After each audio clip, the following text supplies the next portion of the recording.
ਕਾਨੂੰਨ ਤਾਂ ਪਹਿਲਾਂ ਵੀ ਕੋਈ ਮਾੜੇ नहीं सी, अज भी कोई माड़े नहीं। शायद मतलब कि आपस में कोई इन्हां दी मिसअंडरस्टैंडिंग हो गई है। देखो कानून कित्थे माड़े है, ਅਸੀਂ ਕੀ ਚੀਜ਼ ਬਦਲੀ ਹੈ। देखो सारिया स्टेटां ਜਿਹੜੀਆਂ ਹੈਗੀਆਂ सहमति दे रही है किसानों ਨੂੰ, ਤੁਸੀਂ ਕਿਉਂ ਕਹਿ ਰਹੇ ਕਾਨੂੰਨ ਮਾੜੇ नहीं?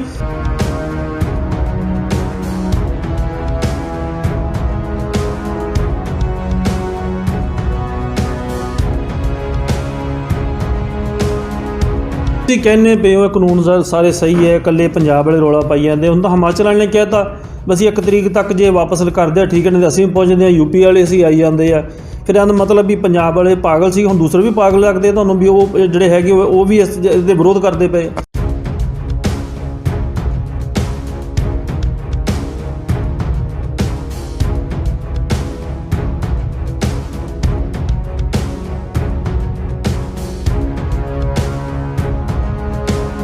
ਪਹਿਲਾਂ ਝੋਨੇ ਦੀ ਕਟਾਈ ਹੋਈ, ਫਿਰ ਨਾਲ ਦੀ ਨਾਲ ਬਿਜਾਈ ਦਾ ਸਮਾਂ ਆ ਜਾਂਦਾ। ਅਸੀਂ ਬਿਜਾਈ ਕਿਸ ਢੰਗ ਨਾਲ ਕੀਤੀ ਇਹ ਸਾਡਾ ਕਿਸਾਨ ਜਾਣਦਾ। ਉਹਨਾਂ ਨੇ ਜਿਹੜੀ ਮੰਡੀਕਰਨ ਕੀਤਾ ਉਹ ਕਿਸ ਤਰ੍ਹਾਂ ਹੋਇਆ, ਉਹ ਮੰਡੀਕਰਨ ਦੇ ਬਾਰੇ ਕਿਸਾਨ ਜਾਣਦਾ ਕਿ ਉਹ ਕਿੰਨੇ ਮੁਸ਼ਕਲਾਂ ਨਾਲ ਆਪਦੀ ਫਸਲ ਨੂੰ ਸੰਭਾਲ ਕੇ ਆਇਆ। ਉਹ ਕੋਈ ਕਿਸਾਨ ਵਿਹਲਾ ਨਹੀਂ ਜਿਹੜਾ ਸੜਕਾਂ ਦੇ ਉੱਤੇ ਬੈਠਾ ਹੈ।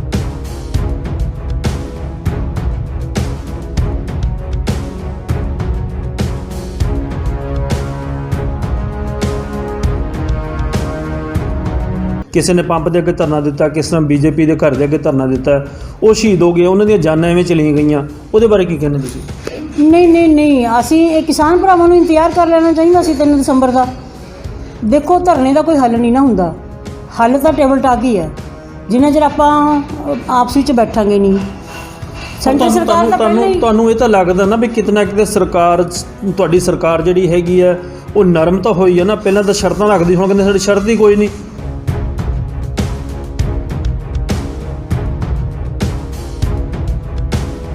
ਦੀਵਾਲੀ ਇੱਕ ਸਾਡਾ ਸਭ ਧਰਮ ਦਾ ਸਾਂਝਾ ਤਿਉਹਾਰ ਆ, ਜਿਹਨੂੰ ਅਸੀਂ ਇਕੱਤਰ ਹੋ ਕੇ ਸਾਰੇ ਧਰਮ ਅਸੀਂ ਇਕੱਠੇ ਹੋ ਕੇ ਮਨਾਉਂਦੇ ਹਾਂ।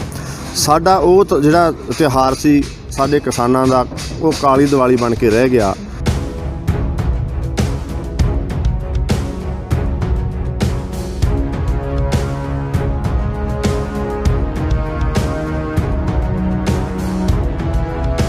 ਸੈਂਟਰ ਸਰਕਾਰ ਦੇ ਜਿਹੜੇ ਦਿੱਗਜ ਨੇਤਾ ਨੇ ਕਿਹਾ ਵੀ ਅਸੀਂ ਹੁਣ ਮੀਟਿੰਗ ਕਰਨ ਲਈ ਤਿਆਰ ਹਾਂ।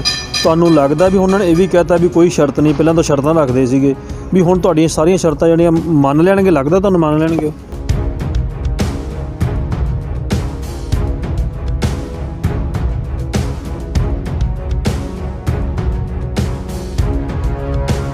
ਗਰਾਊਂਡ ਦੇ ਵਿੱਚ ਤਾਂ ਤੁਹਾਡੀ ਪਲਾਨਿੰਗ ਸੀਗੀ ਕਿਸਾਨ ਇੱਕ ਥਾਂ 'ਤੇ ਇਕੱਠੇ ਹੋ ਜਾਣਗੇ ਤੇ ਪੁਲਿਸ ਉਹਨਾਂ ਨੂੰ ਘੇਰਾ ਪੈ ਜੂ ਪਾਲੂ ਤੇ ਸਾਲ ਬੈਠੇ ਰਹਿਣ, 2 ਸਾਲ ਬੈਠੇ ਰਹਿਣ, ਨਾ ਕਿਸੇ ਨੂੰ ਬਾਹਰੋਂ ਅੰਦਰ ਆਉਣ ਦਾ, ਨਾ ਅੰਦਰੋਂ ਕਿਸੇ ਨੇ ਬਾਹਰ ਜਾਣਾ। ਕਿਸਾਨ ਕਹਿ ਰਹੇ ਇਹ ਪਲਾਨਿੰਗ ਸੀ ਤੁਹਾਡੀ? ਨਹੀਂ ਇਹ ਕਿਸਾਨ ਭਰਾਵਾਂ ਦੀ ਸੋਚ ਗਲਤ ਹੈ। ਇਹ ਸੈਂਟਰ ਸਰਕਾਰ ਹਮੇਸ਼ਾ ਕਿਸਾਨਾਂ ਦੇ ਹਿੱਤ ਵਿੱਚ ਰਹੀ ਹੈ।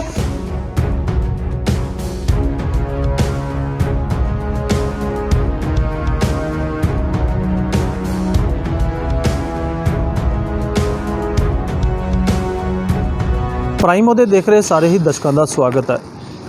ਸੈਂਟਰ ਸਰਕਾਰ ਵੱਲੋਂ ਬੇਸ਼ੱਕ ਕਿਸਾਨਾਂ ਦੇ ਉੱਤੇ ਬਥੇਰਾ ਤਸ਼ੱਦਦ ਕੀਤਾ ਗਿਆ।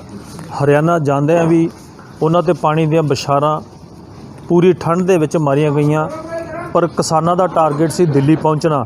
ਦਿੱਲੀ ਪਹੁੰਚ ਗਏ। ਕਿਸੇ ਹੱਦ ਤੱਕ ਟਾਰਗੇਟ ਵੀ ਉਹਨਾਂ ਦਾ ਜਿਹੜਾ ਪੂਰਾ ਹੋਇਆ ਤੇ ਸੈਂਟਰ ਸਰਕਾਰ ਝੁਕਦੀ ਵੀ ਦਿਸ ਰਹੀ ਹੈ। ਗੱਲਬਾਤ ਕਰਦੇ ਹਾਂ ਅਸੀਂ ਕੋਟਕਪੂਰਾ ਦੇ ਸੁਨੀਤਾ ਗਰਗ ਦੇ ਅੱਗੇ ਕਿਸਾਨਾਂ ਵੱਲੋਂ ਲਾਇਆ ਗਿਆ ਧਰਨਾ, ਔਰ ਕਿਸਾਨ ਇੱਥੇ ਬੈਠੇ ਸੀ। ਉਹਨਾਂ ਨਾਲ ਗੱਲਬਾਤ ਕਰਦੇ ਹਾਂ ਕਿ ਕੋਟਕਪੂਰਾ ਦੇ ਕਿਸਾਨ ਦਿੱਲੀ ਦੇ ਵਿੱਚ ਕਿਸਾਨਾਂ ਵੱਲੋਂ ਸੰਘਰਸ਼ ਜੋ ਕਰ ਰਹੇ ਆ, ਇਹਨਾਂ ਦਾ ਕੀ ਕਹਿਣਾ ਤੁਹਾਡਾ ਜੋ ਇਹਦੇ ਬਾਰੇ? ਸਾਡਾ ਜੋ ਦਿੱਲੀ ਦੇ ਵਿੱਚ ਭਾਰਤੀ ਕਿਸਾਨ ਯੂਨੀਅਨ ਏਕਤਾ ਅਗਰਾਹਾਂ ਵੱਲੋਂ ਧਰਨਾ ਚੱਲ ਰਿਹਾ ਹੈ ਜੀ, ਉਹ ਸਾਡਾ ਪ੍ਰਧਾਨ ਸੂਬੇ ਦਾ ਜੋਗਿੰਦਰ ਸਿੰਘ ਅਗਰਾਹਾਂ ਨਾਲ ਅੰਮ੍ਰਿਤ ਸ਼ਾਹ ਦੀ ਗੱਲ ਹੋਈ ਸੀ ਜੀ, ਵੀ ਉਹ ਅਗਰਾਹਾਂ ਸਾਹਿਬ ਕਹਿੰਦੇ ਵੀ ਸਾਨੂੰ ਦੂਜਾ ਰਾਮਲੀਲਾ ਗਰਾਊਂਡ 'ਚ ਥਾਂ ਦਿੱਤਾ ਜਾਵੇ। ਅੰਮ੍ਰਿਤ ਸ਼ਾਹ ਕਹਿੰਦਾ ਵੀ ਬਰਾੜੀ ਮੰਡੀ ਤੁਹਾਨੂੰ ਦਿੱਤੀ ਆ, ਉੱਥੇ ਜਾ ਵੜੋ। ਉਹ ਕਹਿੰਦਾ ਵੀ ਉੱਥੇ ਤਾਂ ਸਾਡਾ ਨਹੀਂ ਜਾਣਾ, ਅਸੀਂ ਸਾਡਾ ਬੰਦ ਕੀਤਾ ਹੋਇਆ ਜੀ, ਉੱਥੇ ਅਸੀਂ ਨਹੀਂ ਜਾਣਾ। ਤਾਂ ਇਸ ਕਰਕੇ ਵੀ ਅਸੀਂ ਫਿਰ ਉਹ ਕਹਿੰਦਾ ਵੀ ਤੁਸੀਂ ਕਿੱਥੇ ਆ ਬੈਠੇ? ਉਹ ਕਹਿੰਦਾ ਅਸੀਂ ਤਾਂ ਬਹਾਦਰਗੜ੍ਹ ਬੈਠੇ ਆ ਜੀ। ਤਾਂ ਕਹਿੰਦਾ ਫਿਰ ਤੁਸੀਂ ਇੱਥੇ ਨਹੀਂ ਆਉਂਦੇ? ਉਹ ਕਹਿੰਦਾ 5-7 ਕਿਲੋਮੀਟਰ ਵਾਰਡ 'ਚ ਤਾਂ ਅੱਗੇ ਹੀ ਜਾਮ ਹੈ ਤੇ ਸਾਡਾ 2 ਲੱਖ ਦਾ ਇਕੱਠ ਆ ਤਾਂ 5000 ਟਰੈਕਟਰ ਆ ਤਾਂ ਸਾਡੇ ਕਿਤੇ ਖੜਨ ਨੂੰ ਥਾਂ ਵੀ ਹੈ ਨਹੀਂ। ਅਸੀਂ ਤਾਂ ਥਾਂ ਮੰਗਦੇ ਆ, ਜਿੰਨਾ ਚਿਰ ਥਾਂ ਨਹੀਂ ਸਾਨੂੰ ਮਿਲਦਾ ਉਹਨਾਂ ਚਿਰ ਅਸੀਂ ਬਹਾਦਰਗੜ੍ਹ ਹੀ ਡੇਰੇ ਲਾਵਾਂਗੇ, ਬਹਾਦਰਗੜ੍ਹ ਹੀ ਜਾਮ ਕਰਾਂਗੇ। ਉਦੋਂ ਅੱਗੇ ਇਹ ਗੱਲ ਹੋਈ ਵੀ ਜੇ ਭਲਾ ਸਰਕਾਰ ਕੋਈ ਗੱਲ ਕਰਦੀ ਆ ਤਾਂ ਉਸ ਫੈਸਲੇ ਤੇ ਤੁਸੀਂ ਰਾਜੀ ਆ। ਉਹ ਕਹਿੰਦਾ ਹਾਂ, ਅਗਰਾਹਾਂ ਸਾਹਿਬ ਕਹਿੰਦਾ ਵੀ ਜੇ ਇਹ ਸਾਰੇ ਕਾਨੂੰਨ ਰੱਦ ਕਰਦੇ ਪਾੜਦੇ ਤਾਂ ਅਸੀਂ ਬਹਾਦਰਗੜ੍ਹ ਤੋਂ ਹੀ ਵਾਪਸ ਮੁੜ ਜਾਵਾਂਗੇ, ਅਸੀਂ ਕੀ ਦਿੱਲੀ ਲੈ ਕੇ ਲੈਣ ਜਾਣਾ ਹੈ। ਤਾਂ ਸਾਡੀ ਰੌਲਾ ਕਾਨੂੰਨਾਂ ਨਾਲ, ਸਾਡਾ ਦਿੱਲੀ ਨਾਲ ਕੋਈ ਰੌਲਾ ਨਹੀਂ, ਇਸ ਕਰਕੇ ਵੀ ਅਸੀਂ ਬਹਾਦਰਗੜ੍ਹੋਂ ਹੀ ਮੁੜ ਜਾਵਾਂਗੇ। ਸੋ ਇਸ ਨੂੰ ਲੈ ਕੇ ਤੁਸੀਂ ਕਿਵੇਂ ਦੇਖਦੇ ਹੋ ਕਿ ਪਹਿਲਾਂ ਜਿਹੜੀ ਸੈਂਟਰ ਸਰਕਾਰ ਹੈ ਉਹਦਾ ਰਵੱਈਆ ਜਿਹੜਾ ਹੈਗਾ ਬੜਾ ਔਖਾ ਸੀਗਾ, ਤੁਹਾਨੂੰ ਵੀ ਪਤਾ ਕਿ ਹਰੇਕ ਗੱਲ 'ਤੇ ਉਹ ਸ਼ਰਤ ਰੱਖਦੇ ਸੀਗੇ। ਹੁਣ ਸਪੈਸ਼ਲ ਉਹਨਾਂ ਨੇ ਫੋਨ ਕੀਤਾ ਤੁਹਾਡੀ ਜਥੇਬੰਦੀਆਂ ਨੂੰ ਔਰ ਕਿਹਾ ਗਿਆ ਕਿ ਸਾਡੀ ਕੋਈ ਸ਼ਰਤ ਨਹੀਂ, ਤੁਸੀਂ ਆ ਜਾਓ, ਅਸੀਂ ਗੱਲਬਾਤ ਕਰਨ ਨੂੰ ਤਿਆਰ ਹਾਂ। ਕੀ ਲੱਗਦਾ ਤੁਹਾਨੂੰ ਕਿ ਜਦ ਗੱਲ ਪਹਿਲਾਂ ਹੀ ਮੰਨ ਲੈਂਦੇ ਤੇ ਕਿਸਾਨਾਂ 'ਤੇ ਇੰਨਾ ਜਿਹੜਾ ਤਸ਼ੱਦਦ ਹੋਇਆ ਸ਼ਾਇਦ ਉਹ ਵੀ ਨਾ ਹੁੰਦਾ?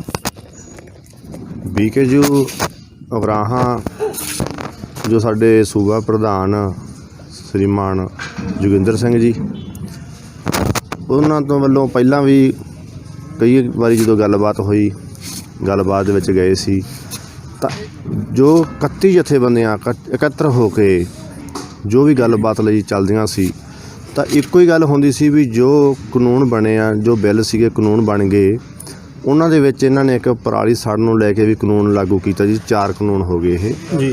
ਤਾਂ ਅਸੀਂ ਇਹੀ ਚਾਹੁੰਦੇ ਸੀ ਵੀ ਜਿਹੜੇ ਕਾਨੂੰਨ ਵਾਪਸ ਲਏ ਜਾਣ।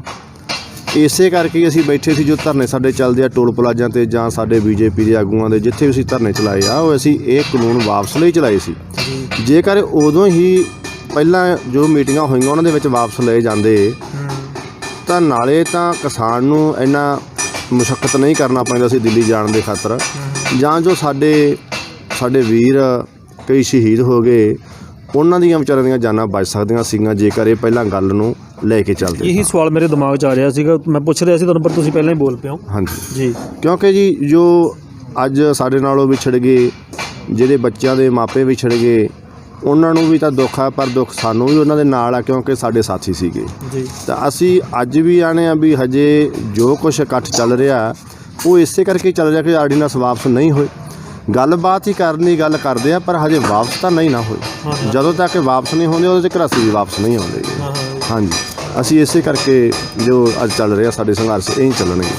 ਹੁਣ ਕੀ ਲੱਗਦਾ ਵੀ ਤੁਹਾਨੂੰ ਜੋ ਟਾਰਗੇਟ ਜਿਹੜਾ ਤੁਹਾਡਾ ਸੀਗਾ ਉਹ ਕਿਤੇ ਨਾ ਕਿਤੇ ਤੁਹਾਨੂੰ ਲੱਗਦਾ ਵੀ ਹੁਣ ਉਹ ਸਹੀ ਜਾ ਰਿਹਾ, ਤੇ ਕੀ ਲੱਗਦਾ ਤੁਹਾਡੀਆਂ ਜਿਹੜੀਆਂ ਹੈਗੀਆਂ ਸ਼ਰਤਾਂ ਮੰਨੀ ਜਾਣੀਆਂ? ਬੇਸ਼ੱਕ ਉਹਨਾਂ ਨੇ ਕਹਿਤਾ ਵੀ ਸਾਡੀ ਸ਼ਰਤ ਕੋਈ ਨਹੀਂ, ਹੁਣ ਲੱਗਦਾ ਵੀ ਹੁਣ ਉਹ ਦਿੱਲੀ ਦੇ ਗੱਲ ਦੇ ਵਿੱਚ ਅੰਗੂਠਾ ਦੇਤਾ ਕਿਸਾਨਾਂ ਨੇ ਵੀ ਹੁਣ ਉਹ ਕਹਿ ਰਹੇ ਵੀ ਸਾਡੀ ਕੋਈ ਸ਼ਰਤ ਨਹੀਂ, ਤੁਸੀਂ ਦੱਸੋ ਤੁਸੀਂ ਚਾਹੁੰਦੇ ਕੀ ਹੋ? ਦੇਖੋ ਜੀ, ਪਹਿਲਾਂ ਕਿੰਨੇ ਵਾਰ ਮੀਟਿੰਗ ਹੋ ਚੁੱਕੀ ਆ, ਉਦੋਂ ਵੀ ਤਾਂ ਮਨਾਂ ਦੇ ਵਿੱਚ ਇਹੀ ਗੱਲ ਹੁੰਦੀ ਸੀਗੀ ਵੀ ਗੱਲ ਮੰਨੀ ਜਾਊਗੀ, ਤੇ ਜਿਹਦੇ ਵਿੱਚ ਹੋਇਆ ਕਿ ਹਜੇ ਤੱਕ ਨਹੀਂ ਲੱਗਦਾ ਵੀ ਪਹਿਲਾਂ ਵੀ ਬੇਸਿੱਟਾ ਹੀ ਜੋ ਮੀਟਿੰਗਾਂ ਹੋਈਆਂ ਬੇਸਿੱਟਾ ਹੀ ਨਿਕਲੀਆਂ, ਤਾਂ ਹਜੇ ਤੱਕ ਤਾਂ ਇਸ ਤਰ੍ਹਾਂ ਹੀ ਲੱਗਦਾ ਵੀ ਬੇਸਿੱਟਾ ਹੋਊਗੇ। ਤੇ ਦੂਸਰੇ ਪਾਸੇ ਅਸੀਂ ਦੇਖਣ ਨੂੰ ਸਾਨੂੰ ਕੀ ਮਿਲਦਾ ਕਿ ਜਦੋਂ ਕਿਸਾਨਾਂ ਨੇ ਕਿਹਾ ਸੀ ਵੀ ਅਸੀਂ ਰੇਲਵੇ ਟਰੈਕ ਤੋਂ ਉੱਠ ਕੇ ਪਾਸੇ ਹੋ ਗਏ ਆ ਤਾਂ ਮਾਲ ਗੱਡੀਆਂ ਚਲਾਈਆਂ ਜਾਣ, ਤਾਂ ਇਹਨਾਂ ਨੇ ਨਾਲ ਸਵਾਲ ਖੜਾ ਕੀਤਾ ਸੀ ਯਾਤਰੂ ਗੱਡੀਆਂ ਚਲਾਈਆਂ ਜਾਣ। ਚਲੋ ਯਾਤਰੂ ਗੱਡੀਆਂ ਦਾ ਵੀ ਹਾਮੀ ਭਰਤੀ ਕਿਸਾਨ ਜਥੇਬੰਦੀਆਂ ਨੇ, ਤਾਂ ਉਹ 'ਚ ਦੇਖਣ ਨੂੰ ਕੀ ਮਿਲਿਆ? ਅੱਜ ਕਿਸਾਨ ਨੂੰ ਜੋ ਕਣਕ ਦੀ ਬਿਜਾਈ ਹੋ ਚੁੱਕੀ ਆ, ਅੱਗੇ ਪਾਣੀ ਲਾਉਣ ਦਾ ਸਮਾਂ ਆ ਗਿਆ, ਯੂਰੀਆ ਖਾਦ ਪਾਉਣ ਦਾ ਸਮਾਂ ਆ ਗਿਆ, ਤਾਂ 1-2 ਰੈਕ ਲਾ ਕੇ ਉਸ ਤੋਂ ਬਾਅਦ ਕੋਈ ਰੈਕ ਨਹੀਂ ਲੱਗਿਆ। ਜੇ ਕੋਈ ਰੈਕ ਲੱਗੇ ਆ ਤਾਂ ਉਹ ਹਜੇ ਤੱਕ ਕਿਸਾਨ ਨੂੰ ਯੂਰੀਆ ਨਹੀਂ ਮਿਲੀ, ਤਾਂ ਲੱਗਦਾ ਇਸ ਤਰ੍ਹਾਂ ਕਿ ਵੀ ਹਜੇ ਤੱਕ ਮੈਨੂੰ ਲੱਗਦਾ ਵੀ ਵੱਡੇ ਸੰਘਰਸ਼ ਹੋਰ ਵਿੱਢਣੇ ਪੈਣੇ ਆ ਸਾਨੂੰ ਵੀ ਇੱਧਰ ਪਿੱਛੇ, ਜੇਕਰ ਸਾਨੂੰ ਯੂਰੀਆ ਦਾ ਵੀ ਮਸਲਾ ਨਾ ਸਾਡਾ ਹੱਲ ਹੋਇਆ ਤਾਂ। ਤੁਹਾਨੂੰ ਤੁਸੀਂ ਕਿਵੇਂ ਦੇਖਦੇ ਹੋ? ਪਰ ਤੁਹਾਨੂੰ ਜਾਣ ਕੇ ਖੱਜਲ ਖੁਆਰ ਕੀਤਾ ਜਾ ਰਿਹਾ ਫਿਰ ਇਹਦੇ ਵਿੱਚ ਤਾਂ ਇਹੀ ਹੈ, ਅਸੀਂ ਤਾਂ ਇਹੀ ਕਹਾਂਗੇ ਸਾਨੂੰ ਖੱਜਲ ਖੁਆਰੀ ਕੀਤਾ ਜਾਂਦਾ, ਹੋਰ ਕੀ ਇਹਦੇ ਵਿੱਚ? ਕਿਉਂਕਿ ਅਸੀਂ ਦੇਖੋ ਅੱਜ ਪਹਿਲਾਂ ਝੋਨੇ ਦੀ ਕਟਾਈ ਹੋਈ, ਫਿਰ ਨਾਲ ਦੀ ਨਾਲ ਬਿਜਾਈ ਦਾ ਸਮਾਂ ਆ ਜਾਂਦਾ। ਅਸੀਂ ਬਿਜਾਈ ਕਿਸ ਢੰਗ ਨਾਲ ਕੀਤੀ ਇਹ ਸਾਡਾ ਕਿਸਾਨ ਜਾਣਦਾ। ਉਹਨਾਂ ਨੇ ਜਿਹੜੀ ਮੰਡੀਕਰਨ ਕੀਤਾ ਉਹ ਕਿਸ ਤਰ੍ਹਾਂ ਹੋਇਆ, ਉਹ ਮੰਡੀਕਰਨ ਦੇ ਬਾਰੇ ਕਿਸਾਨ ਜਾਣਦਾ ਕਿ ਉਹ ਕਿੰਨੇ ਮੁਸ਼ਕਲਾਂ ਨਾਲ ਆਪਦੀ ਫਸਲ ਨੂੰ ਸੰਭਾਲ ਕੇ ਆਇਆ। ਉਹ ਕੋਈ ਕਿਸਾਨ ਵਿਹਲਾ ਨਹੀਂ ਜਿਹੜਾ ਸੜਕਾਂ ਦੇ ਉੱਤੇ ਬੈਠਾ। ਅੱਜ ਠੰਡ ਦਾ ਸਮਾਂ ਆ ਗਿਆ, ਇਹ ਜੋ ਵੀ ਰਾਜਨੀਤਿਕ ਲੋਕ ਆ ਇਹ ਆਪਣੇ ਕਮਰਿਆਂ ਦੇ ਵਿੱਚ ਪਏ ਆ। ਕਿਸਾਨ ਵਿਚਾਰਾ ਕਿਤੇ ਤਾਂ ਇਹਨਾਂ ਨੂੰ ਅੱਜ ਬਹਿਣਾ ਪਿਆ ਸੜਕਾਂ ਦੇ ਉੱਤੇ, ਪਰ ਦੇਖਿਆ ਜਾਵੇ ਗਊ ਸੈਸ ਦੇ ਨਾਂ 'ਤੇ ਸਾਥੋਂ ਬਿੱਲਾਂ ਦੇ ਵਿੱਚ ਕੁਛ ਟੈਕਸ ਲਿਆ ਜਾਂਦਾ, ਗਊ ਸੈਸ ਲਿਆ ਜਾਂਦਾ, ਤਾਂ ਸਾਨੂੰ ਦੂਸਰੇ ਪਾਸੇ ਜਿਹੜੇ ਸਾਡੇ ਪਸ਼ੂ ਵਾਰਾ ਫਿਰਦੇ ਆ ਤਾਂ ਪਸ਼ੂਆਂ ਦੀ ਰਾਖੀ ਵੀ ਕਿਸਾਨਾਂ ਨੂੰ ਇਹਨਾਂ ਠੰਡਾਂ ਦੇ ਵਿੱਚ ਹੀ ਰਹਿਣਾ ਪੈਣਾ। ਹੁਣ ਅਸੀਂ ਆਪਦੀ ਖੇਤੀ ਬਚਾਉਣ ਲਈ ਖੇਤਾਂ ਦੇ ਵਿੱਚ ਬੈਠੀਏ ਕਿ ਸੜਕਾਂ 'ਤੇ ਬੈਠੀਏ, ਤਾਂ ਸਾਨੂੰ ਇੱਕ ਅਸੀਂ ਇਸ ਦੇਸ਼ ਨੂੰ ਬਚਾਉਣ ਦੀ ਖਾਤਰ ਜੋ ਕੁਛ ਸੰਘਰਸ਼ ਵਿੱਢੇ ਆ, ਅਸੀਂ ਦੇਸ਼ ਬਚਾਉਣ ਦੀ ਖਾਤਰ ਸੰਘਰਸ਼ ਵਿੱਢੇ ਆ। ਤੁਸੀਂ ਦੀਵਾਲੀ ਵੀ ਜਿਹੜੀ ਹੈਗੀ ਉਹ ਸੜਕਾਂ 'ਤੇ ਟਪਾਈ ਹੈ, ਤੁਸੀਂ ਸੰਘਰਸ਼ ਵੀ ਲੰਮਾ ਜਿਹੜਾ ਵਿੱਢ ਲਿਆ। ਤੁਹਾਨੂੰ ਲੱਗਦਾ ਨਹੀਂ ਸੀਗਾ ਕਿਉਂਕਿ ਤੁਹਾਨੂੰ ਪਹਿਲਾਂ ਅਸੀਂ ਸ਼ਾਇਦ ਜਿਹੜੀ ਸੈਂਟਰ ਸਰਕਾਰ ਮੰਨ ਜੂਗੀ, ਪਰ ਤੁਹਾਨੂੰ ਲੱਗਦਾ ਨਹੀਂ ਜੇ ਪਹਿਲਾਂ ਤੁਸੀਂ ਗੱਲ ਦੇ ਵਿੱਚ ਅੰਗੂਠਾ ਦਿੱਤਾ ਹੁੰਦਾ ਤਾਂ ਸ਼ਾਇਦ ਇਹ ਜਲਦੀ ਇੱਕ ਪਾਸਾ ਲੱਗ ਜਾਂਦਾ ਗੱਲ ਦਾ? ਦੇਖੋ ਜੀ, ਇਹਦੇ ਵਿੱਚ ਤਾਂ ਆਪਾਂ ਠੀਕ ਆ ਵੀ ਕਹਿ ਸਕਦੇ, ਜਿਵੇਂ ਤੁਸੀਂ ਸਾਨੂੰ ਪੁੱਛਦੇ ਹੋ ਵੀ ਗੱਲ 'ਚ ਅੰਗੂਠਾ ਪਹਿਲਾਂ ਦੇ ਸਕਦੇ ਸੀ, ਅਸੀਂ ਦਿੱਲੀ ਉਹਦੇ ਵੀ ਜਾ ਸਕਦੇ, ਸਾਨੂੰ ਦਿੰਦੀ ਸੀ ਦਿੱਲੀ, ਕਿਤੇ ਦੂਰ ਨਹੀਂ ਸੀ, ਪਰ ਉਹਦੇ ਵਿੱਚ ਕੀ ਸਾਡੀ ਫਸਲ ਸਾਂਭਣ ਵਾਲੀ ਸੀ। ਅਤੇ ਦੂਸਰੇ ਪਾਸੇ ਤੁਸੀਂ ਸਾਡੇ ਨਾਲ ਗੱਲ ਕਰਦੇ ਹੋ ਵੀ ਦੀਵਾਲੀ ਦੀ। ਦੀਵਾਲੀ ਇੱਕ ਸਾਡਾ ਸਭ ਧਰਮ ਦਾ ਸਾਂਝਾ ਤਿਉਹਾਰ ਆ, ਜਿਹਨੂੰ ਅਸੀਂ ਇਕੱਤਰ ਹੋ ਕੇ ਸਾਰੇ ਧਰਮ ਅਸੀਂ ਇਕੱਠੇ ਹੋ ਕੇ ਮਨਾਉਂਦੇ ਹਾਂ। ਸਾਡਾ ਉਹ ਜਿਹੜਾ ਤਿਉਹਾਰ ਸੀ ਸਾਡੇ ਕਿਸਾਨਾਂ ਦਾ, ਉਹ ਕਾਲੀ ਦੀਵਾਲੀ ਬਣ ਕੇ ਰਹਿ ਗਿਆ। ਅਤੇ ਦੂਸਰੇ ਪਾਸੇ ਦੇਖੀਏ, ਅੱਜ ਜੋ ਪਹਿਲੇ ਪਾਤਸ਼ਾਹੀ ਧੰਨ ਧੰਨ ਸਾਹਿਬ ਸ੍ਰੀ ਗੁਰੂ ਨਾਨਕ ਦੇਵ ਜੀ ਮਹਾਰਾਜ ਜੀ ਦਾ ਅੱਜ ਗੁਰਪੁਰਬ ਸੀਗਾ, ਤਾਂ ਸਾਨੂੰ ਉਹ ਵੀ ਸੜਕਾਂ 'ਤੇ ਜਿਵੇਂ ਮੇਰੇ ਵੀਰ ਜੀ ਸੁਖਦੇਵ ਜੀ ਨੇ ਦੱਸਿਆ ਕਿ ਬਹਾਦਰਗੜ੍ਹ ਬੈਠੇ ਨੇ ਕਿਸਾਨ, ਅਤੇ ਕੁਛ ਅੱਗੇ ਹੋਰ ਬਾਰਡਰਾਂ ਦੇ ਉੱਤੇ ਕਿਸਾਨ ਬੈਠੇ ਨੇ, ਅਤੇ ਦੇਖੋ ਉਹਨਾਂ ਨੂੰ ਅੱਜ ਸਾਡੇ ਪਹਿਲੇ ਪਾਤਸ਼ਾਹੀ ਦਾ ਜਿਹੜਾ ਦਿਹਾੜਾ ਮਨਾਉਣ ਦੀ ਖਾਤਰ ਵੀ ਸਾਨੂੰ ਸੜਕਾਂ 'ਤੇ ਬੈਠਣਾ ਪਿਆ। ਤੁਹਾਨੂੰ ਨਹੀਂ ਲੱਗਦਾ ਵੀ ਅੱਜ ਸੱਚੇ ਪਾਤਸ਼ਾਹ ਦਾ ਦਿਨ ਹੈ ਅਤੇ ਉਹਨਾਂ ਦਾ ਵੀ ਕਿਤੇ ਨਾ ਕਿਤੇ ਕਿਸਾਨਾਂ ਦਾ ਆਸ਼ੀਰਵਾਦ ਰਿਹਾ, ਅਤੇ ਅੱਜ ਹੀ ਜਿਹੜੀ ਹੈਗੀ ਸੈਂਟਰ ਸਰਕਾਰ ਜਿਹੜੀ ਹੈਗੀ ਹੈ ਭਿਆਨ ਕਰ ਗਈ ਹੈ? ਦੇਖੋ ਜੀ, ਅਸੀਂ ਤਾਂ ਇਹੀ ਕਹਿੰਦੇ ਹਾਂ ਵੀ ਜਿਹੜਾ ਸਾਡਾ ਆਰਡੀਨੈਂਸ ਹੈ ਉਹ ਸਾਡੇ 'ਤੇ ਲਾਗੂ ਕੀਤੇ ਵਾਪਸ ਕੀਤੇ ਜਾਣ। ਜੋ ਦੇਖੋ ਦਿੱਲੀ ਜਾਣ ਲਈ ਤਸ਼ੱਦਦ ਕੀਤਾ, ਪਾਣੀ ਦੀਆਂ ਬੁਛਾੜਾਂ ਮਾਰੀਆਂ, ਪੱਥਰ ਲਾਏ, ਭਾਰੇ ਵਾਹਨ ਜਿਹੜੇ ਸੀ ਉਹ ਸਾਡੇ ਅੱਗੇ ਖਿਲਾਰੇ ਗਏ, ਮਿੱਟੀ ਦੇ ਵੱਡੇ ਵੱਡੇ ਢੇਰ ਇਕੱਠੇ ਕਰਕੇ ਕੀਤੇ ਗਏ। ਪਰ ਦੇਖੋ ਦੂਸਰੇ ਪਾਸੇ ਇੱਕ ਕਿਸਾਨ ਆਪਦੇ ਜ਼ਬਰ ਜੋਸ਼ ਨਾਲ ਉਹਨਾਂ ਨੂੰ ਤੋੜਦਾ ਹੋਇਆ ਦਿੱਲੀ ਗਿਆ। ਕਿਸਾਨ ਨੂੰ ਕੀ ਲੋੜ ਪਈ ਸੀ? ਕਿਸਾਨ ਨੂੰ ਤਾਂ ਹੀ ਲੋੜ ਪਈ ਨਾ ਜੇ ਆਰਡੀਨੈਂਸ ਐਡਾ ਜ਼ੁਲਮ ਕੀਤਾ ਕਿਸਾਨ 'ਤੇ, ਇੱਕ ਜੁਰਮ ਮੰਨਾਂਗੇ। ਸੈਂਟਰ ਸਰਕਾਰ ਦੇ ਜਿਹੜੇ ਦਿੱਗਜ ਨੇਤਾ ਨੇ ਕਿਹਾ ਵੀ ਅਸੀਂ ਹੁਣ ਮੀਟਿੰਗ ਕਰਨ ਲਈ ਤਿਆਰ ਹਾਂ। ਤੁਹਾਨੂੰ ਲੱਗਦਾ ਵੀ ਉਹਨਾਂ ਨੇ ਇਹ ਵੀ ਕਹਿਤਾ ਵੀ ਕੋਈ ਸ਼ਰਤ ਨਹੀਂ, ਪਹਿਲਾਂ ਤਾਂ ਸ਼ਰਤਾਂ ਰੱਖਦੇ ਸੀਗੇ ਵੀ ਹੁਣ ਤੁਹਾਡੀਆਂ ਸਾਰੀਆਂ ਸ਼ਰਤਾਂ ਜਿਹੜੀਆਂ ਮੰਨ ਲੈਣਗੇ? ਲੱਗਦਾ ਤੁਹਾਨੂੰ ਮੰਨ ਲੈਣਗੇ? ਦੇਖੋ ਜੀ, ਸਾਨੂੰ ਤਾਂ ਇਹ ਲੱਗਦਾ ਜਦੋਂ ਤੱਕ ਜੋ ਪਿਛਲੀਆਂ ਮੀਟਿੰਗਾਂ ਹੋਈਆਂ ਉਹਨਾਂ ਦੇ ਵਿੱਚ ਤਾਂ ਸਿਰਫ ਸਾਨੂੰ ਇੱਕ ਜਿਵੇਂ ਸਮਝਾਉਣ ਦੀ ਗੱਲ ਹੀ ਕਰੀ ਜਾਂਦੇ ਆ ਵੀ ਤੁਸੀਂ ਸਮਝ ਨਹੀਂ ਰਹੇ। ਅਸੀਂ ਸੋਚਦੇ ਹਾਂ ਵੀ ਇਹਨਾਂ ਨੂੰ ਸਮਝ ਨਹੀਂ ਆ ਰਹੀ। ਜੇ ਇਹ ਸੋਚਦਾ ਵੀ ਜਿਵੇਂ ਅਹਿਮਦ ਸ਼ਾਹ ਵਰਗੇ ਆ ਕਹਿੰਦੇ ਆ ਜੀ ਕਿਸਾਨ ਨੂੰ, ਜਾਂ ਆਪਣਾ ਨਰਿੰਦਰ ਤੋਮਰ ਜੀ ਵਰਗੇ ਕਹਿੰਦੇ ਆ ਵੀ ਅਸੀਂ ਕਿਸਾਨਾਂ ਨੂੰ ਸਮਝਾਉਣੇ ਆ, ਅਤੇ ਕਿਸਾਨ ਵੀ ਤਾਂ ਤੁਹਾਨੂੰ ਦੱਸਦੇ ਹੀ ਆ ਕੁਛ, ਉਹਨਾਂ ਦੀ ਗੱਲ ਨੂੰ ਵੀ ਥੋੜ੍ਹਾ ਸਮਝ ਲਓ। ਤੁਸੀਂ ਕਿਵੇਂ ਦੇਖਦੇ ਹੋ ਜਿਸ ਤਰ੍ਹਾਂ ਕਿ ਉਹ ਕਹਿਣ ਚਲੋ ਅਸੀਂ ਇੱਕ ਕਾਨੂੰਨ ਵਾਪਸ ਲੈ ਲੈਂਦੇ ਹਾਂ, ਕਿ ਇਹਦੇ ਨਾਲ ਜਿਹੜੇ ਤੁਹਾਡੇ ਜਥੇਬੰਦੀ ਦੇ ਜਿਹੜੇ ਲੀਡਰ ਹੈਗੇ ਉਹ ਐਗਰੀ ਹੋ ਜਾਣਗੇ ਕੋਈ ਇੱਕ ਕਾਨੂੰਨ ਹੀ ਵਾਪਸ ਲੈਂਦੇ ਆ ਤਾਂ? ਨਹੀਂ ਜੀ, ਸਾਡੇ ਜਿਹੜੇ ਕਾਨੂੰਨ ਕਿਸਾਨੀ 'ਤੇ ਲੱਗੇ ਨੇ ਉਹ ਅਸੀਂ ਸਾਰੇ ਵਾਪਸ ਕਰਾਉਣ ਦੀ ਖਾਤਰ ਐਡਾ ਸੰਘਰਸ਼ ਵਿੱਢਿਆ, ਐਡਾ ਇਕੱਠ ਸਾਨੂੰ ਕਰਨਾ ਪਿਆ। ਇੱਕ ਦੋ ਕਾਨੂੰਨਾਂ ਵਾਸਤੇ ਨਹੀਂ, ਅਸੀਂ ਸਾਰੇ ਜਿੰਨੇ ਸਾਡੇ ਕਾਨੂੰਨ ਨੇ 8 ਹੈ 10 ਆ ਜਿੰਨੇ ਵੀ ਹੋਣਗੇ ਅਸੀਂ ਸਾਰੇ ਵਾਪਸ ਕਰਵਾਉਣੇ। ਸੋ ਇਸ ਨੂੰ ਲੈ ਕੇ ਅਸੀਂ ਸੁਨੀਤਾ ਗਰਗ ਦੇ ਘਰ ਜਿਹੜੇ ਹੈਗੇ ਪੰਜਾਬ ਦੇ ਸੈਕਟਰੀ, ਉਹਨਾਂ ਦੇ ਘਰ ਅੱਗੇ ਇਹਨਾਂ ਨੇ ਧਰਨਾ ਦਿੱਤਾ ਆ। ਅਸੀਂ ਉਹਨਾਂ ਨਾਲ ਗੱਲਬਾਤ ਵੀ ਕਰਦੇ ਹਾਂ ਕਿ ਤੁਹਾਡੀ ਸਰਕਾਰ ਵੱਲੋਂ ਜਿਹੜਾ ਇੱਕ ਦਾ ਕਹਿ ਸਕਦੇ ਹਾਂ ਕਿ ਭਿਆਨ ਕੀਤੀ ਗਈ ਆ, ਕਿਹਾ ਗਿਆ ਕਿ ਬਗੈਰ ਸ਼ਰਤ ਤੋਂ ਅਸੀਂ ਤੁਹਾਨੂੰ ਨਾਲ ਗੱਲਬਾਤ ਕਰਨ ਨੂੰ ਤਿਆਰ ਹਾਂ। ਅਤੇ ਸੁਨੀਤਾ ਗਰਗ ਜਿਹੜੇ ਹੈਗੇ ਪੰਜਾਬ ਦੇ ਜਿਹੜੇ ਸੈਕਟਰੀ ਹੈਗੇ, ਅਸੀਂ ਇਹਨਾਂ ਨਾਲ ਗੱਲਬਾਤ ਕਰਦੇ ਹਾਂ ਕਿ ਇਹ ਕਿਸ ਤਰ੍ਹਾਂ ਦੇਖਦੇ ਆ ਕਿ ਵਾਕਈ ਜੋ ਸਰਕਾਰ ਨੇ ਇਹ ਕਿਹਾ ਕਿ ਅਸੀਂ ਬਗੈਰ ਸ਼ਰਤ ਤੋਂ ਐਗਰੀ ਹਾਂ, ਇਹਨਾਂ ਦਾ ਕੀ ਕਹਿਣਾ ਹੈ? ਤੁਸੀਂ ਕਹਿੰਦੇ ਸੀਗਾ ਕਾਨੂੰਨ ਬਹੁਤ ਵਧੀਆ, ਹੁਣ ਜਿਹੜੇ ਜਿੰਨੇ ਵੀ ਕਿਸਾਨ ਹੈਗੇ ਆ ਉਹਨਾਂ ਨੇ ਸੈਂਟਰ ਸਰਕਾਰ ਦੇ ਗੱਲ ਦੇ ਵਿੱਚ ਅੰਗੂਠਾ ਦੇਤਾ, ਜਾ ਕੇ ਸਾਰੀਆਂ ਸੜਕਾਂ ਰੋਕ ਲਈਆਂ। ਹੁਣ ਤੁਹਾਡੀ ਸਰਕਾਰ ਕਹਿੰਦੀ ਆ ਕਿ ਦੱਸੋ ਤੁਸੀਂ ਚਾਹੁੰਦੇ ਕੀ ਹੋ ਬਗੈਰ ਸ਼ਰਤ ਤੋਂ? ਕੀ ਕਹਿਣਾ ਤੁਸੀਂ ਇਹਦੇ ਬਾਰੇ? ਦੇਖੋ, ਸੈਂਟਰ ਸਰਕਾਰ ਭਾਰਤੀ ਜਨਤਾ ਪਾਰਟੀ ਹਮੇਸ਼ਾ ਕਿਸਾਨਾਂ, ਮਜ਼ਦੂਰ, ਵਪਾਰੀਆਂ ਦੀ ਹਿਤੈਸ਼ੀ ਸਰਕਾਰ ਰਹੀ ਹੈ। ਆਲਰੇਡੀ ਸੈਂਟਰ ਸਰਕਾਰ ਨੇ, ਜਦੋਂ ਤੁਹਾਨੂੰ ਪਤਾ ਹੈ ਪਹਿਲਾਂ 13 ਨਵੰਬਰ ਨੂੰ ਗੱਲਬਾਤ 7-8 ਘੰਟੇ ਹੋਈ ਸੀ, ਬਹੁਤ ਵਧੀਆ ਮਾਹੌਲ ਵਿੱਚ ਹੋਈ ਸੀ। ਉਦੋਂ ਗੱਲ ਇਹ ਸੈਟਿਸਫਾਈ ਸੀ ਕਿਸਾਨ ਭਰਾ ਵੀ, ਔਰ ਫਿਰ ਕਹਿ ਰਹੇ ਸੀ ਵੀ ਅਗਲੀ ਤਰੀਕ ਦਾ ਅਸੀਂ ਤੁਹਾਨੂੰ ਸੱਦਾ ਦੇਵਾਂਗੇ। ਆਲਰੇਡੀ 3 ਦਸੰਬਰ ਨੂੰ ਸੈਂਟਰ ਸਰਕਾਰ ਨੇ ਕਿਸਾਨ ਭਰਾਵਾਂ ਨੂੰ ਲਿਖਤੀ ਤੌਰ 'ਤੇ ਸੱਦਾ ਪੱਤਰ ਭੇਜਿਆ ਹੋਇਆ ਹੈ, ਔਰ ਕਿਸਾਨ ਭਰਾਵਾਂ ਨੂੰ ਵੀ ਉਡੀਕ ਕਰ ਲੈਣੀ ਚਾਹੀਦੀ ਸੀ। ਚਲੋ, ਜੇ ਉਡੀਕ ਨਹੀਂ ਵੀ ਕੀਤੀ, ਪਹੁੰਚ ਗਏ। ਹੁਣ ਵੀ ਸੈਂਟਰ ਸਰਕਾਰ ਹਮੇਸ਼ਾ ਚਾਹੁੰਦੀ ਹੈ ਸਾਡੇ ਦੇਸ਼ ਦੇ ਪ੍ਰਧਾਨ ਮੰਤਰੀ, ਸਾਡੇ ਦੇਸ਼ ਦੇ ਗ੍ਰਹਿ ਮੰਤਰੀ ਅਮਿਤ ਸ਼ਾਹ ਜੀ ਨੇ ਕਿਸਾਨ ਜਥੇਬੰਦੀਆਂ ਦੇ ਨਾਲ ਖੁੱਲ੍ਹੇ ਮਨ ਦੇ ਨਾਲ ਟੈਲੀਫੋਨ 'ਤੇ ਗੱਲਬਾਤ ਕਰਨ ਲਈ ਇਹਨਾਂ ਨੂੰ ਕਿਹਾ ਹੈ, ਕਿਸਾਨ ਭਰਾਵਾਂ ਨੂੰ। ਔਰ ਕਿਸਾਨ ਭਰਾ ਵੀ ਗੱਲਬਾਤ ਕਰਨ ਲਈ ਰਾਜ਼ੀ ਨੇ। ਔਰ ਮੇਰਾ ਖਿਆਲ ਹੈ ਟੇਬਲ 'ਤੇ ਕੱਲ੍ਹ ਇਹ ਸਾਰਾ ਮਸਲਾ ਹੱਲ ਹੋ ਜਾਵੇਗਾ। ਹੱਲ ਤਾਂ ਹੋ ਜਾਊਗਾ। ਦੇਖੋ, ਪਹਿਲਾਂ ਤੁਹਾਡੀ ਸਰਕਾਰ ਵੱਲੋਂ ਬੜੀਆਂ ਸ਼ਰਤਾਂ ਰੱਖੀਆਂ ਗਈਆਂ ਸੀ ਕਿ ਬਰਾੜੀ ਚੱਲੋ, ਫਿਰ ਅਸੀਂ ਵੇਖਦੇ ਹਾਂ, ਕੱਲ੍ਹ ਆਉਂਦੇ ਹਾਂ ਕਿ ਪਰਸੋਂ ਆਉਂਦੇ ਹਾਂ। ਪਰ ਹੁਣ ਕਹਿੰਦੇ ਜੀ ਜਿੱਥੇ ਤੁਸੀਂ ਬੈਠੇ ਅਸੀਂ ਆਉਣ ਨੂੰ ਤਿਆਰ ਹਾਂ। ਕੀ ਲੱਗਦਾ ਨਹੀਂ ਫਿਰ ਵਾਕਈ ਕਿਸਾਨਾਂ ਨੇ ਤਾਂ ਗਲ 'ਚ ਅੰਗੂਠਾ ਦਿੱਤਾ ਅਤੇ ਹੁਣ ਉਹਨਾਂ ਨੇ ਕਿਹਾ ਜਿੱਥੇ ਤੁਸੀਂ ਬੈਠੇ ਅਸੀਂ ਆਉਣ ਨੂੰ ਤਿਆਰ ਹਾਂ? ਨਹੀਂ, ਐਸੀ ਕੋਈ ਗੱਲ ਨਹੀਂ ਹੈ। ਉਹ ਪਹਿਲਾਂ ਵੀ ਅਸੀਂ ਜੋ ਬਰਾੜੀ ਵਾਸਤੇ ਕਿਹਾ ਸੀ ਉਹ ਖੁੱਲ੍ਹਾ ਮੈਦਾਨ ਹੈ। ਅਸੀਂ ਚਾਹੁੰਦੇ ਸੀ ਕਿ ਕਿਸਾਨ ਭਰਾਵਾਂ ਨੂੰ ਕੋਈ ਪਰੇਸ਼ਾਨੀ ਨਾ ਹੋਵੇ, ਉਸ 'ਤੇ ਇੱਕ ਵਾਰੀ ਬਿਠਾ ਦਈਏ ਭਰਾਵਾਂ ਨੂੰ ਔਰ ਫਿਰ ਗੱਲਬਾਤ ਕਰੀਏ। ਚਲੋ ਕੋਈ ਗੱਲ ਨਹੀਂ, ਕਿਸਾਨ ਭਰਾ ਗਰਾਊਂਡ ਦੇ ਵਿੱਚ ਤਾਂ ਤੁਹਾਡੀ ਪਲਾਨਿੰਗ ਸੀ ਕਿ ਕਿਸਾਨ ਇੱਕ ਥਾਂ 'ਤੇ ਇਕੱਠੇ ਹੋ ਜਾਣਗੇ ਅਤੇ ਪੁਲਿਸ ਉਹਨਾਂ ਨੂੰ ਘੇਰਾ ਪੈ ਜਾਊ, ਪਾਲੂ ਅਤੇ ਸਾਲ ਬੈਠੇ ਰਹਿਣ, 2 ਸਾਲ ਬੈਠੇ ਰਹਿਣ, ਨਾ ਕਿਸੇ ਨੂੰ ਬਾਹਰੋਂ ਅੰਦਰ ਆਉਣ ਦਾ, ਨਾ ਅੰਦਰੋਂ ਕਿਸੇ ਨੇ ਬਾਹਰ ਜਾਣਾ। ਕਿਸਾਨ ਕਹਿ ਰਹੇ ਇਹ ਪਲਾਨਿੰਗ ਸੀ ਤੁਹਾਡੀ? ਨਹੀਂ, ਇਹ ਕਿਸਾਨ ਭਰਾਵਾਂ ਦੀ ਸੋਚ ਗਲਤ ਹੈ। ਇਹ ਸੈਂਟਰ ਸਰਕਾਰ ਹਮੇਸ਼ਾ ਕਿਸਾਨਾਂ ਦੇ ਹਿੱਤ ਵਿੱਚ ਰਹੀ ਹੈ। ਦੇਖੋ ਕਿੰਨੀਆਂ ਤਾਂ ਯੋਜਨਾਵਾਂ ਕਿਸਾਨ ਭਰਾਵਾਂ ਵਾਸਤੇ ਚਲਾਈਆਂ, ਸਿੱਧੀਆਂ ਖਾਤੇ 'ਚ ਪੈਸੇ ਪਾ ਰਹੀਆਂ। ਆਯੁਸ਼ਮਾਨ ਯੋਜਨਾ ਕਿਸਾਨ ਭਰਾਵਾਂ ਨੂੰ ਤਹਿਤ ਲਿਆਂਦਾ, 5 ਲੱਖ ਦਾ ਫ੍ਰੀ ਇਲਾਜ, soil health card, credit card, ਫਸਲ ਬੀਮਾ, ਕੋਈ ਵੀ ਅਸੀਂ ਕਸਰ ਨਹੀਂ ਛੱਡ ਰਹੇ ਵੀ ਕਿਸਾਨ ਭਰਾ ਕਿਸੇ ਗੱਲ ਵੱਲੋਂ ਕੋਈ ਪ੍ਰੋਬਲਮ ਨਾ ਹੋਵੇ। ਹੁਣ ਵੀ ਅਸੀਂ ਖੁੱਲ੍ਹੇ ਮਨ ਦੇ ਨਾਲ ਸੈਂਟਰ ਸਰਕਾਰ ਕਿਸਾਨ ਭਰਾਵਾਂ ਨਾਲ ਗੱਲ ਕਰਨ ਲਈ ਤਿਆਰ ਹੈ। ਔਰ ਦੇਖੋ ਕਾਨੂੰਨ ਬਣਦੇ ਆਏ ਨੇ, ਵਿਰੋਧ ਵੀ ਹੁੰਦਾ ਆਇਆ। ਜੇ ਆਪਾਂ ਇਤਿਹਾਸ ਪਰੋਲੀਏ ਤਾਂ ਹਰ ਮਸਲੇ ਦਾ ਹੱਲ ਟੇਬਲ ਟਾਕ ਹੈ। ਹੁਣ ਟੇਬਲ ਟਾਕ 3 ਦਸੰਬਰ ਨੂੰ ਵੀ ਟੇਬਲ ਟਾਕ ਹੀ ਹੋਣੀ ਸੀ ਔਰ ਇਹ ਇਸ ਤੋਂ ਪਹਿਲਾਂ ਹੋ ਜਾਏਗੀ। ਤੁਸੀਂ ਕਹਿੰਦੇ ਪਏ ਹੋ ਕਾਨੂੰਨ ਸਾਰੇ ਸਹੀ ਹੈ, ਇਕੱਲੇ ਪੰਜਾਬ ਵਾਲੇ ਰੌਲਾ ਪਾਈ ਜਾਂਦੇ। ਹੁਣ ਤਾਂ ਹਿਮਾਚਲ ਵਾਲੇ ਨੇ ਕਹਿ ਤਾ ਬਸ 1 ਤਰੀਕ ਤੱਕ ਜੇ ਵਾਪਸ ਕਰਦੇ ਆ ਠੀਕ ਹੈ, ਨਹੀਂ ਤਾਂ ਅਸੀਂ ਵੀ ਪਹੁੰਚਦੇ ਹਾਂ, ਯੂਪੀ ਵਾਲੇ ਅਸੀਂ ਆਈ ਜਾਂਦੇ ਆ। ਫਿਰ ਇਹਦਾ ਮਤਲਬ ਵੀ ਪੰਜਾਬ ਵਾਲੇ ਪਾਗਲ ਸੀ, ਹੁਣ ਦੂਸਰੇ ਵੀ ਪਾਗਲ ਲੱਗਦੇ ਤੁਹਾਨੂੰ ਵੀ ਉਹ ਜਿਹੜੇ ਹੈਗੇ ਉਹ ਵੀ ਇਸ ਦੇ ਵਿਰੋਧ ਕਰਦੇ ਪਏ? ਨਹੀਂ, ਪਾਗਲ ਤਾਂ ਕੋਈ ਵੀ ਨਹੀਂ ਹੁੰਦਾਗਾ। ਹਾਂਜੀ। ਸ਼ਾਇਦ ਕੋਈ ਕਿਸਾਨ ਭਰਾਵਾਂ ਨੂੰ ਮਨ ਵਿੱਚ ਡਾਊਟ ਰਹਿ ਗਿਆ ਹੋਵੇ, ਉਹ ਡਾਊਟ ਨੂੰ ਕਲੀਅਰ ਕਰਨ ਵਾਸਤੇ, ਸੈਟੀਸਫਾਈ ਕਰਨ ਵਾਸਤੇ ਇਹ ਟੇਬਲ ਟਾਕ 'ਤੇ ਗੱਲਬਾਤ ਹੋ ਰਹੀ ਹੈ। ਸਭ ਠੀਕ ਹੋ ਜਾਏਗਾ।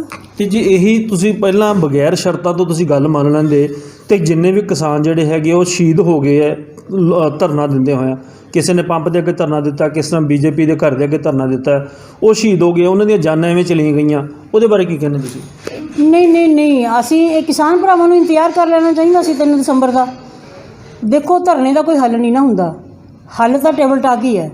ਜਿੰਨਾ ਚਿਰ ਆਪਾਂ ਆਪਸ ਵਿੱਚ ਬੈਠਾਂਗੇ ਨਹੀਂ, ਸੈਂਟਰ ਸਰਕਾਰ ਤਾਂ ਪਹਿਲਾਂ ਹੀ ਤੁਹਾਨੂੰ ਇਹ ਤਾਂ ਲੱਗਦਾ ਨਾ ਵੀ ਕਿਤੇ ਨਾ ਕਿਤੇ ਸਰਕਾਰ, ਤੁਹਾਡੀ ਸਰਕਾਰ ਜਿਹੜੀ ਹੈਗੀ ਹੈ ਉਹ ਨਰਮ ਤਾਂ ਹੋਈ ਹੈ ਨਾ। ਪਹਿਲਾਂ ਤਾਂ ਸ਼ਰਤਾਂ ਰੱਖਦੀ, ਹੁਣ ਕਹਿੰਦੇ ਸਾਡੀ ਸ਼ਰਤ ਹੀ ਕੋਈ ਨਹੀਂ, ਦੱਸੋ ਤੁਸੀਂ ਕਿੱਥੇ ਆਈਏ ਅਸੀਂ ਉੱਥੇ ਆਉਣ ਨੂੰ ਤਿਆਰ। ਹੁਣ ਤਾਂ ਕਹਿੰਦੇ ਸ਼ਰਤ ਹੀ ਸਾਡੀ ਕੋਈ ਨਹੀਂ, ਜਿੱਥੇ ਤੁਸੀਂ ਬੈਠੇ ਉੱਥੇ ਗੱਲ ਕਰਾਂਗੇ ਅਤੇ ਸਾਡੇ ਵੱਲੋਂ ਕੋਈ ਸ਼ਰਤ ਨਹੀਂ ਹੋਊਗੀ। ਪਹਿਲਾਂ ਕਹਿੰਦੇ ਸਾਡੇ ਵੱਲੋਂ ਸ਼ਰਤ ਹੈ, ਹੁਣ ਕਹਿੰਦੇ ਸਾਡੇ ਵੱਲੋਂ ਸ਼ਰਤ ਨਹੀਂ ਹੋਊ। ਕਿਤੇ ਨਾ ਕਿਤੇ ਤੁਹਾਡੀ ਸਰਕਾਰ ਨੇ ਭਿਆਨਕ ਕੀਤੀ ਹੈ।